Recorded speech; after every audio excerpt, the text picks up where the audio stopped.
All right, guys, we're back with part 2 of the suspension build on the 97 Mustang Cobra. On the last video, you guys saw me take care of the front, and I got that all knocked out. Went together pretty well.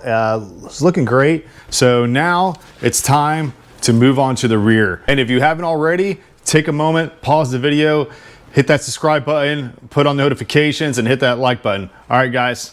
Here with the trunk, I went ahead and opened the trunk up. What I'm gonna do is start by removing the insulation here on the sides so I can get the upper mount off. So this stuff all comes out pretty easily. So I'm gonna go ahead and just pop this out and get these covers off so I can get to the strut tower. The first thing I'm gonna do, if you look right here, is pop this plate off. There's just a couple, I got one started right here, these little push pins, and I'm pop those out, pull this off, and then pull the rear part out. The reason I'm going to do it that way is because it'll make everything else come out easier, and I want to keep the integrity of the original molding looking nice, and I don't want to have to force and bend things out. So let's get started on that. Oh, man. These things are long, look at that. All right, got those out. Now this thing comes off just like that. All right, after getting that piece out, there's just like, I don't know if you guys can see me bringing it around here. There's these screws right here. There's one on this side, and there's one on the other side over here. So I'm going to pull those out next. All right. I think that's it, but we will see. Yeah, good to go. There we go. Got that one out. So there's this little tab that holds the 50-50 split that keeps the wheel well covers connected to the seats to keep it tight. You just got to pop that out. I just grabbed it with the wrench right here and pulled it out. All right, that's it. It pops out just like that. As you can see, after getting those out, now I got access to the tower mounts. Now I got access like I need to be able to finish up the suspension job. Let's keep going. Take out the top of the strut tower pole. It's just a 19. Got that. Get this side too. That's all there is to it. And the top hats of the strut are off. Time to get started back here. Same thing, just gonna get these popped. All right, I did it yesterday, but I'm gonna hit it one more time with this WD-40 penetrant, just kind of everywhere that might stick. With that done, let's go ahead and start taking this caliper off.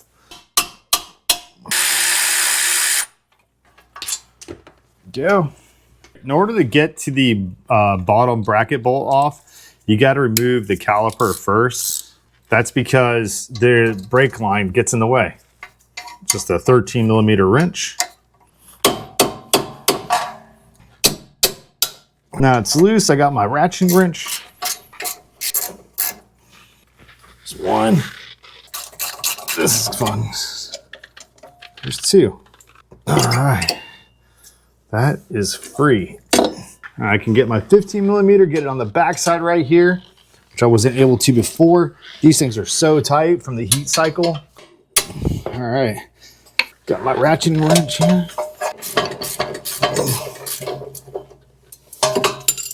Got it off. And while I'm at it, let's see if we can get this rotor off. Oh, that was easy, look at that. While I have this open, I'm going to do something else as well. This looks a little rusted up in here. So I'm just going to do one of these and clean it up. All right, I cleaned it out a little bit. All right, the next thing I'm going to do is get this quad shock off right here. Sometimes people don't replace them, but I do plan on replacing mine. I'm going to run something different. Sometimes people say it helps because once you do some suspension changes in these things, it could really make them unsettled. You've seen everybody's seen the crazy videos with the Mustangs. So I'm just going to make sure that I have as much positive traction as possible, and we'll see. I'll play with it, but we'll see how it goes. Just a 15mm back here. This side's welded on, so you don't have to worry about this one. All right, there's that. And now, got to transition to the top one right here. I just got an 18mm right here. There we go. That's all there is to it. But we got a 15 on this side and an 18 on this side. There we go. There's that. All right, another thing I wanted to show you really quick, just in case you can't see it, I got a jack on the sway bar as well as one on the rear pumpkin. I don't know if it's needed, but I'm just going to do it for safety reasons. Now it's time to remove the rear sway bar bolts. Let's get that out. And one more. That's done. So this is clear. Now we should be able to drop the rear axle and pull the spring out. So let's do that before I remove this lower trail arm. I'm going to start to lower the jack slowly. First the sway bar. All right, now the rear diff. Let's see if that gives me enough clearance. Not yet. So I went ahead and just dropped the sway bar completely. I got to swap some things around anyway. I'm going to use this time to pull it out and clean it up. I'll use this jack underneath the lower control arm to help lower it, and it should be good to go. And then I'll pull the spring out. All right, next I'm going to get this bolt back here out of the lower control arm. See if I can bring you back for just a brief second to see it. It doesn't really show up too well, but it's right there. So let's go ahead and do that. This guy on there.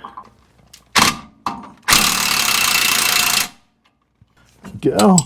Got that out. All right, got that out. It was a little tricky, but I got it. All right, let's see how this goes. I'm gonna lower this down slowly. All right, and there it goes. That's down. Let's see if I can get this out now. There we go. And this one's out. And we got it. All right, this is not easy. There's not a lot of room, especially with the aftermarket exhaust. You got two 18-inch or 18mm bolts and not a lot of room to move them. Let's see if I can go. All right, got that out. Not sure how I'm gonna get this bolt out yet, but you got to really come in from the top and over to get the wrench in there. So we'll see. It's actually not that bad once you find a way to get in there. Oh, there it goes. Nice, dude. Oh. That sucked. But I got it. All right, so it says I need to cut this off before reinstalling, so this should be relatively easy.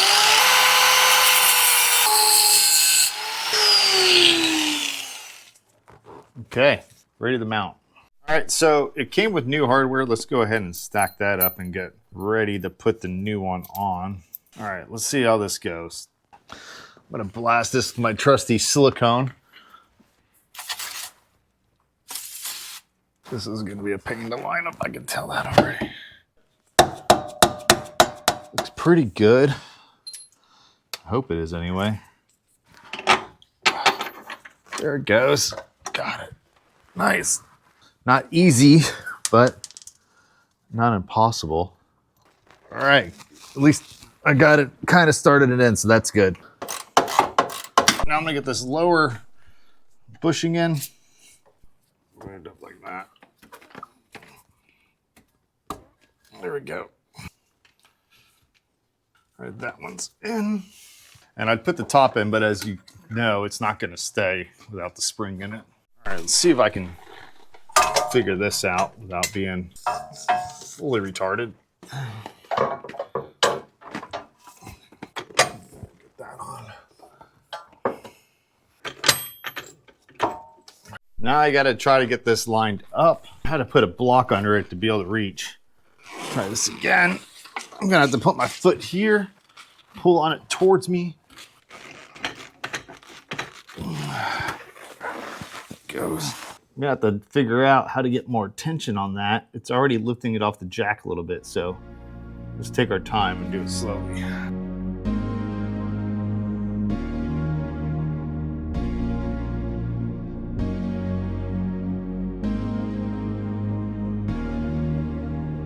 All right, I got the struts just sitting in here for right now, and the quad shock's on.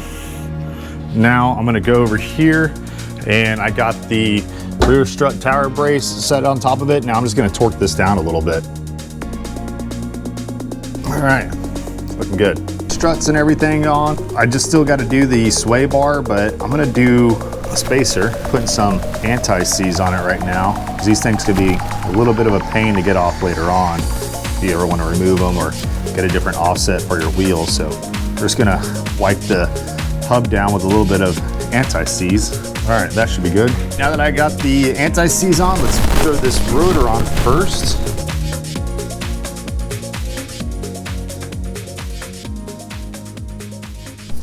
Next, gotta throw this caliper bracket on. All right, just a 15 millimeter. Next, we'll have to compress this caliper, then get the new pads on. So I got this nifty caliper compression tool that you gotta use for these Mustang calipers, these Ford calipers, if you will. Let's get this on.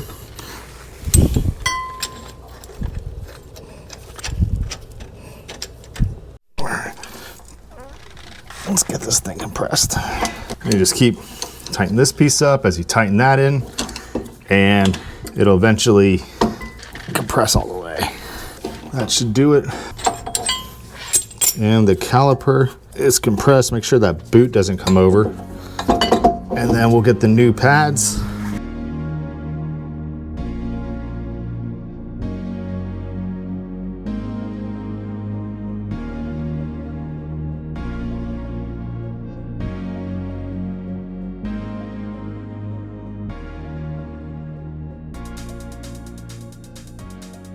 For these sway bars, it calls, I already did this one, that you got to swap around these mounting brackets, so I'm doing that now. That should be it. Good on that side. I'm gonna go do the other side. All right, now that I got those tabs turned around, see if I can do this solo. I'm gonna torque it all the way yet. I gotta get this other side in as well. Ah, dude, my neck is killing me when I do this. I need to get a 4-post. I mean, I love the quick jacks, but it's time for a change. Nice, got that on. Now I gotta figure out what I'm gonna do to mount this, or if I'm gonna just change the setup completely. We'll see. All right, let me show you what I had to do to get this mount back up. This factory bolt is not long enough to be able to reattach that, even though when you cut the tab off, I had another one, exact same thread pattern, a little bit longer. So was able to put that one through and then put another nut in front of it to hold it. And now I just gotta attach. All right, so I pretty much got everything put back together. Now I just gotta go torque it. It's really important that when you're doing suspension work and you re-torque everything, is that you put load on the suspension and bring it up. People say, you know, if you have a 4-post, it's much easier because then you can just lift it like that, but I don't. So what I did is I went ahead and jacked up behind each side of the rear axle. So I have a jack on this side and a jack on that side, and I lifted up the suspension. And then what I'm gonna do is I'll make sure if it's too tight, I'll break it, and then I'll retighten everything, and then we should be good to go.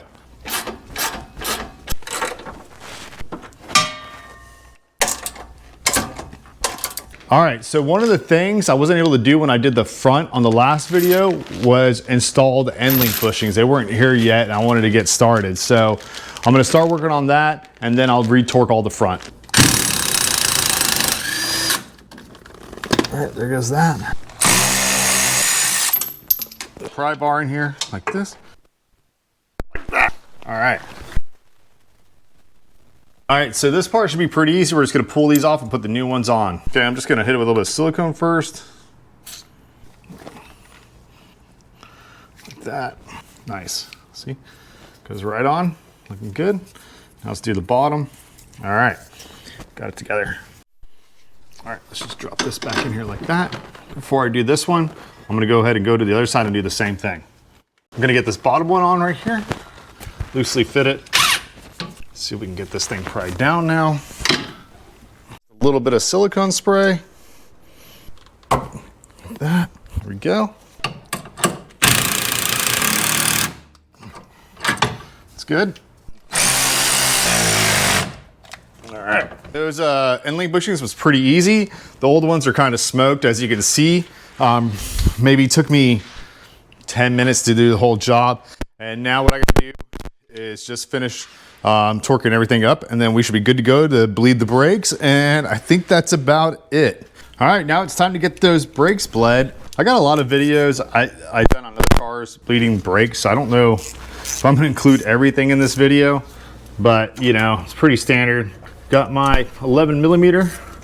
Just open up the valve. Got my little hand pump. This is my favorite. I'll include a link for one below. They work great. Just got to pull a suction. Hey guys, look at this old fluid. I don't even know this stuff's ever been changed. It looks like molasses.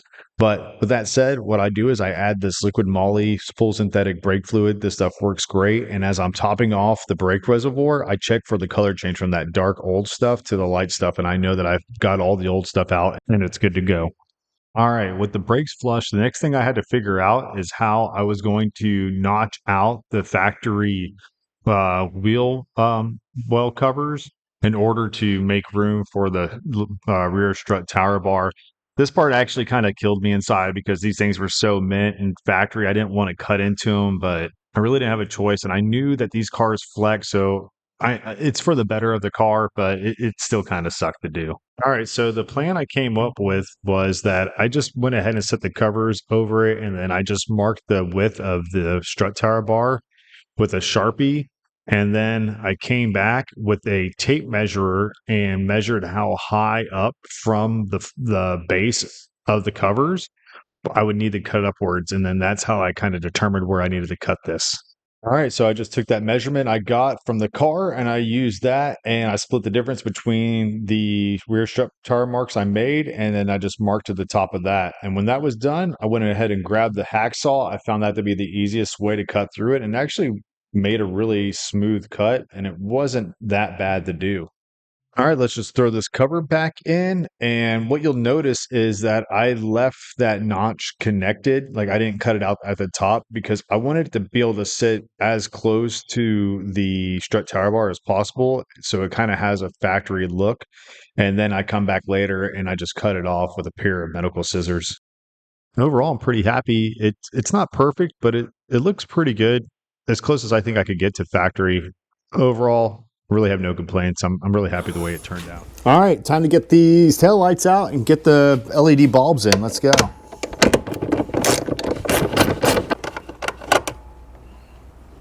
All right, let's see if that does it. Let's disconnect this, that. I don't know if I need to do that, but I did. All right, and it is out. All right, with the tail light out, it's time to install these LED bulbs from Mia. I think that's how you say it. And this should really brighten up and update the look in the back. All right, I got the first one in. Let's do this one.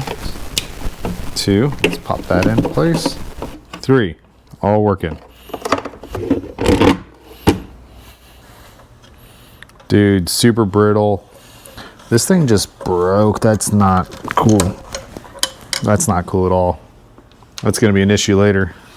We will figure out how to save that later. All right, got the plug out. Let's see if I think this thing's just held it by a over. There it goes, like that. Came out. Let's get the new one here. Clips in pretty tight. I don't know if I'm going to need anything else to hold it since these clips broke. They were just so dried out. I was thinking about running a zip tie on it, but honestly, I don't think it's gonna come off. I don't know if I should zip tie it though. The tension was pretty good on it. Maybe just one around here. Try it out. It's nothing to lose, I guess. All right, these go in with the cable facing up like that. Let's grab our little retainer here. Slide it through the cable like this. All right, now we just got to connect this. Go through here. This only goes on one way. There we go. That'll set right there. All right, let's give it a shot.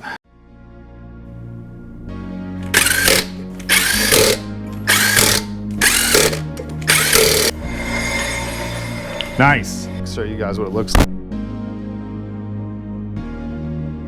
I really couldn't be happier with the way that these things turned out. It really updates the rear end, and it doesn't look gimmicky because it's still through the factory tail lights. It just has the red LED and the white.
Alright, I got the Mustang all put back together, and I think it's time to take it for a rip and see how it does. Let's go.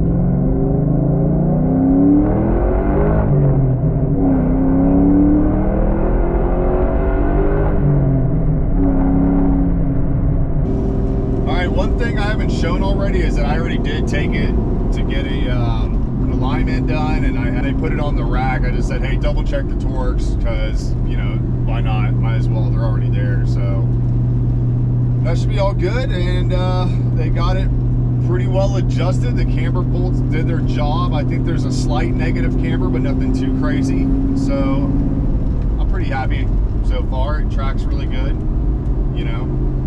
Goes straight down the line, so no complaints there. All right, let's see how this suspension does.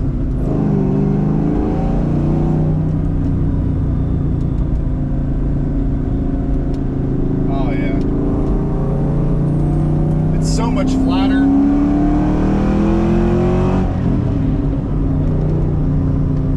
It feels a lot tighter, not nearly as much body roll. Check it out up here. There's a couple better turns, and it's kind of like my testing area where I always test my suspension components after I do it, and you'll see why here in a second. And if you watched my videos before, you'll probably be familiar with it.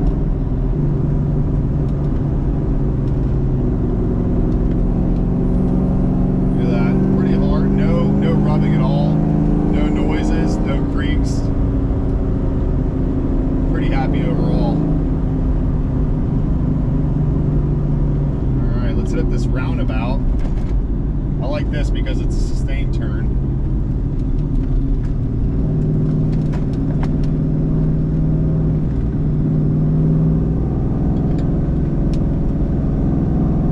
Look at that.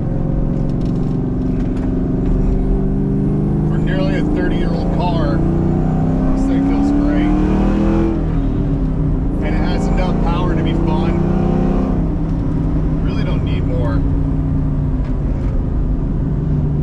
That motorcycle's getting a little after it on that turn as well. He almost crossed that double.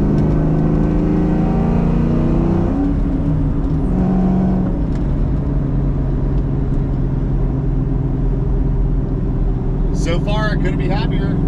Feels really good. I'd say this, guys, this car is great. Like, it's enough, and it drives great. It's smooth. Yeah, it's older, but you know, I always recommend, if you guys are getting into cars or you're thinking about something to get, you don't need to go into big amounts of debt. to get something fun to learn to wrench on that you can have a lot of fun with.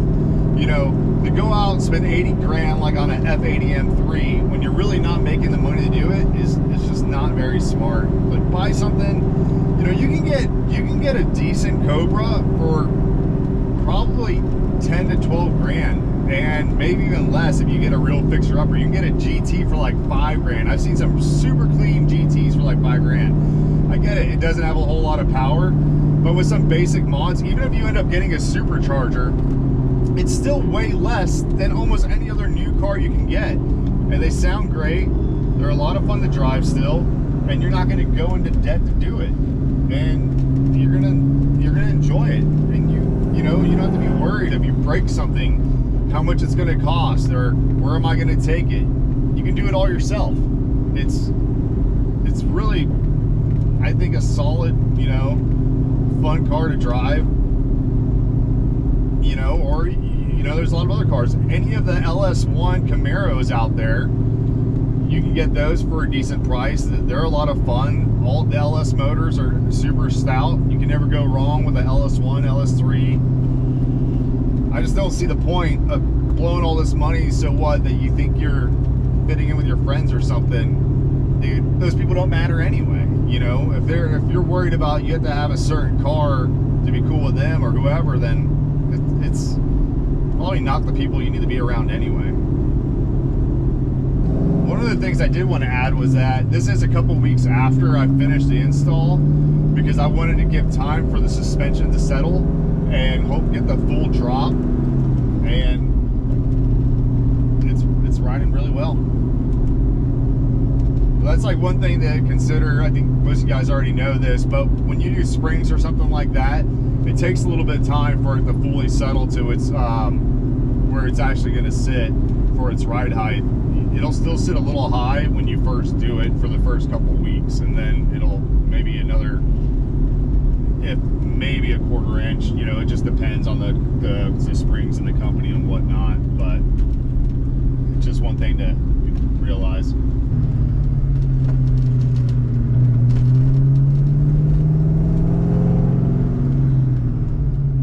That's gonna do it. I hope you liked the video. I'm super happy for the most part how it turned out. I wish the rear would sit a little bit lower, but overall, super stoked. All right, guys, take care and stay tuned. Like and subscribe, and I'll catch you on the next video. See ya.